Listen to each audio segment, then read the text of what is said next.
First of all, I want to thank the panelists as well for being here and contributions. It's great. I also want to make a special acknowledgement of Ambassador Devaka, who I've known since he was a law student. And we're very proud of him. We gave him a scholarship many years ago, and the impact that he has, we're all very proud of you. So, but why does not the Emancipation Proclamation take account of the economic condition that the freed slaves would find themselves in, without a way to really support themselves, without any land?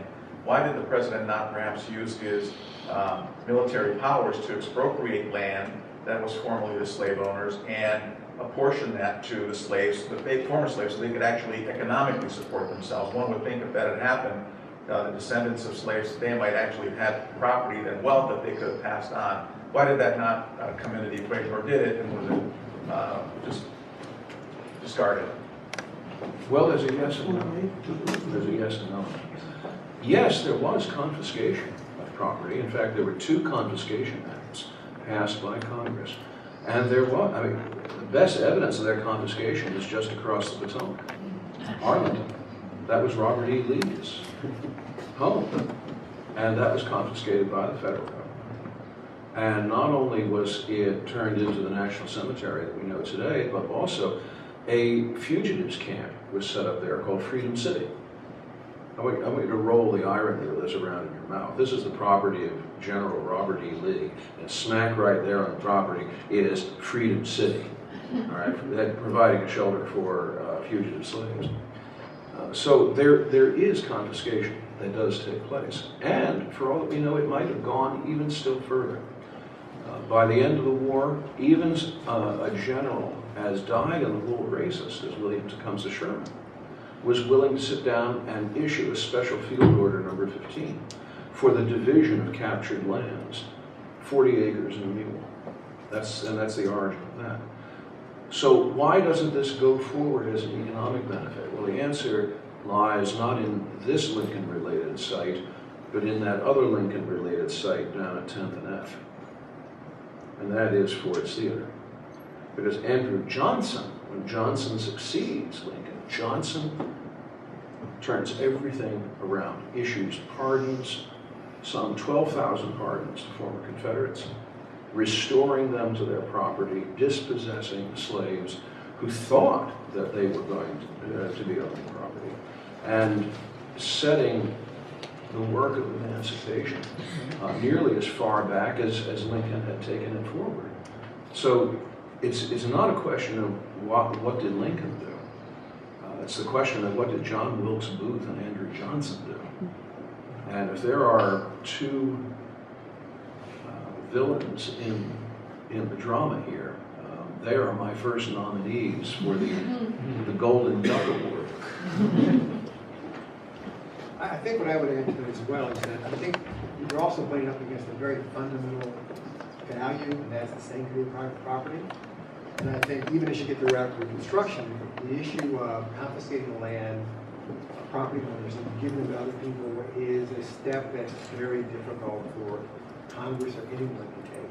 And I think if you look at one of the shortcomings of Reconstruction is the inability, unwillingness to take land and then give them to those individuals who work the land and make a profit from it.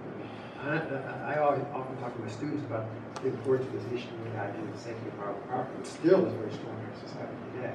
And we went against a very fundamental belief at that time around this issue. Yeah, just to piggyback on that, remember when Lincoln revokes Fremont's order in Missouri, he explains this in a letter to friend Orville Browning, where he says, look, it's all right for a general to seize any kind of property, even slaves, for a military purpose. But when that military purpose is no longer there, what do you do with that property? It has to be given back. Lincoln did not intend to give the slaves back, but it would be a harder case to make to not give the property back, if not to the rebels descendants, for example, or relatives. So Lincoln was not going to get into the business of a government that is going to act, especially against this sacred right, this private right of property, in a way that would undermine the whole point of having a self-government, which is the protection of property, which begins with the ownership of yourself, your labor, and the product of that labor. So I think in general, as a political, philosophical point, it would undermine his understanding of constitutional self-government. Well, not only that, but the Constitution itself contains a ban on attainder. Attainder being the mechanism in English parliamentary procedure whereby a legislature attaints or deprives those found guilty of treason of their property, disenfranchises the family and the heirs and everything like that. And the founders put into the Constitution, because they'd been in that situation themselves, feeling that British noose around their necks, they put a ban on attainder into the Constitution. So the idea of confiscation runs, yes, it runs against the grain of property rights. It also runs against the legal grain of the ban on pains and penalties and attainder that's in the Constitution.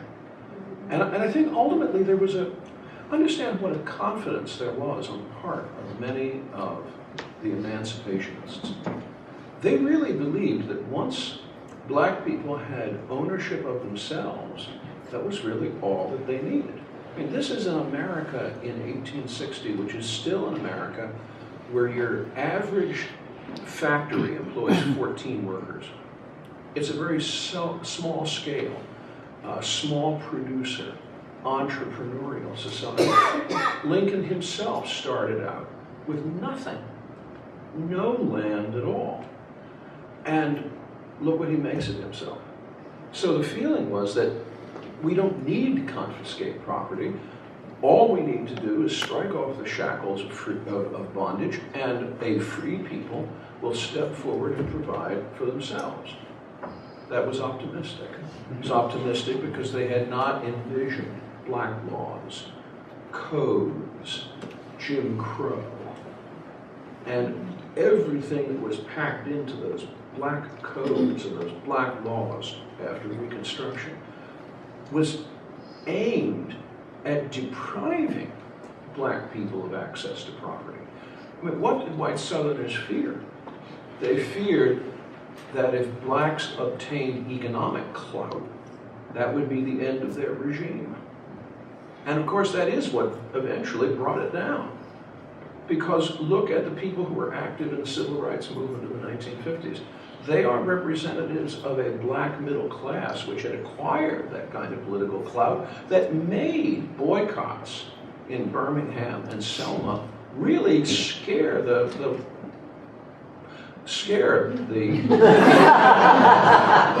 power structure. You know what I was thinking. Really scare the power structure. And they had that leverage, but that only came over a long and agonizing period of time. There was an optimism that was dashed, but it was an optimism that was very widely shared. Well, but it's interesting, the contrast to that is that those who were enslaved and gained their freedom very clearly understood that property was the key to success. When asked, what do you want? Political power was wonderful, but land is what they wanted, and land is what they didn't get. And I think you're absolutely right that there was one view that freedom would be enough. But those who lived that life understood that economic independence and land was the key to freedom. And I think that at the end of the day, we're also not looking at the role of tort law and other legal concepts, because at the time, you didn't have the type of things that we take for granted with the plaintiff's bar, et cetera, the role of compensatory damages, the role of punitive damages. When we think about, and I work for John Conyers, so when we think about things like reparations, it is that notion that is a very 20th or 21st century notion of what happens when a wrong has been committed against someone. The notion of this being a pre-existing tort of some sort under British or common law, it kind of gets created with the legal instruments that we're talking about. You start to have only a criminal law referent in the peonage cases and all of the different things that were happening. It's really only until the passage of the Victims of Trafficking Protection Act in 2000 that you have a mechanism for confiscation of assets acquired through the use of slave labor. And so in the last 10 years, we've now seen, a couple that kept a Filipino maid in their basement for 19 years and exploited her, losing their $3 million home and the money going to her.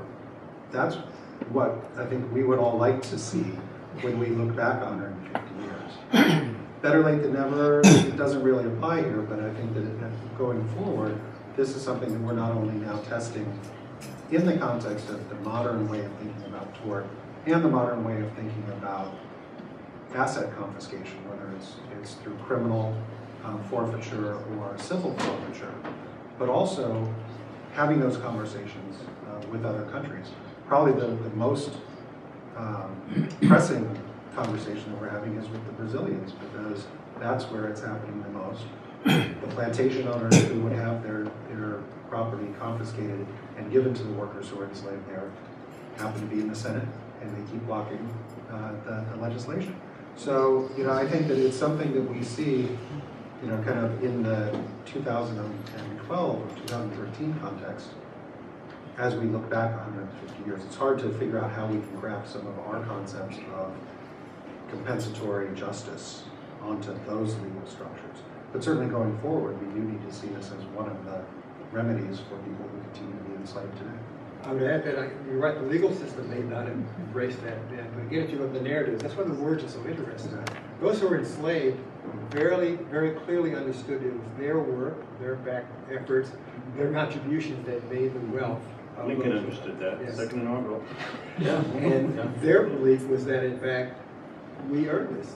And therefore, this is not compensation, you're not depriving them of anything that they earned themselves. And I also don't know about railroads history. And what you hear about for those who run away is they get unhappy. They're unhappy very much about the fact that they're working and they're not getting the fruits of their labor. And it's a phrase you hear often from them. So I think there's a clear understanding on their part that, in fact, the work they're doing is the foundation on which the wealth of the South is built. That it just is fair that we ought to get some of the return on that effort.